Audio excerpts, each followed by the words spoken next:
বিতাড়িত শেখ হাসিনা এবং তার দূষররা নানান সময় বাংলাদেশে আসার হুমকি দিচ্ছেন। আমরা আপনাদেরকে বাংলাদেশে আসার আহ্বান জানাচ্ছি। 2024-এ এদেশের ছাত্র জনতা তাদের জীবন দিয়ে প্রমাণ করেছিল এদেশের ছাত্র জনতা ফ্যাসিবাদ মুক্ত নতুন একটি বাংলাদেশ প্রত্যাশা করে। প্রিয় ভাইরা আমার, 36 দিনের আন্দোলন সংগ্রামের মধ্য দিয়ে এদেশের ছাত্র সমাজ প্রমাণ করেছিল ফ্যাসিবাদ দীর্ঘস্থায়ী হতে পারে, কিন্তু কোন ফ্যাসিবাদ চিরস্থায়ী হতে পারবে না।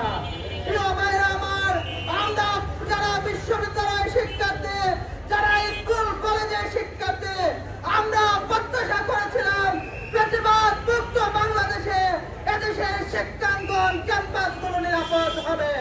পাশাপাশি যারা ক্যাম্পাসে ষড়যন্ত্র, ক্যাম্পাসে হল দখল, ক্যাম্পাসে অস্থিতিশীলতা তৈরি করার চেষ্টা করছেন, আমরা পরিষ্কার বলে দিতে চাই, মাত্র 24 মাস পূর্বে ছাত্রদল, ছাত্র শিবির সহ প্রত্যেকটি ছাত্র সংগঠন কাঁধে কাঁধ মিলিয়ে আমরা শেখ হাসিনাকে বাংলাদেশ থেকে বিতাড়িত করেছিলাম।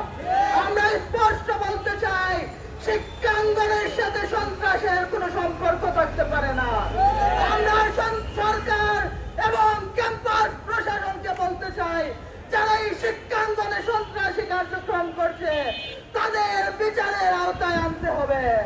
সংগ্রামে উপস্থিতি, আমরা ফ্যাসিবাদ মুক্ত বাংলাদেশে প্রত্যাশা করেছিলাম জন নিরাপত্তা নিশ্চিত হবে, কিন্তু আমরা লক্ষ্য করলাম নিত্য প্রয়োজনীয় দ্রব্য মূল্যের দাম আকাশচুম্বী হচ্ছে।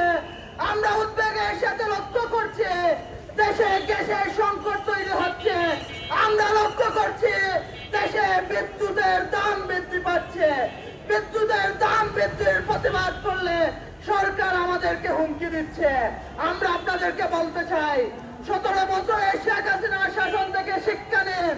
শেখ হাসিনা কিন্তু বাংলাদেশে টিকতে পারেন নাই। জনগণের ভাষা বোঝার চেষ্টা করেন, জনগণকে হুমকি দিয়ে আপনারাও খুব বেশি দিন টিকতে পারবেন না।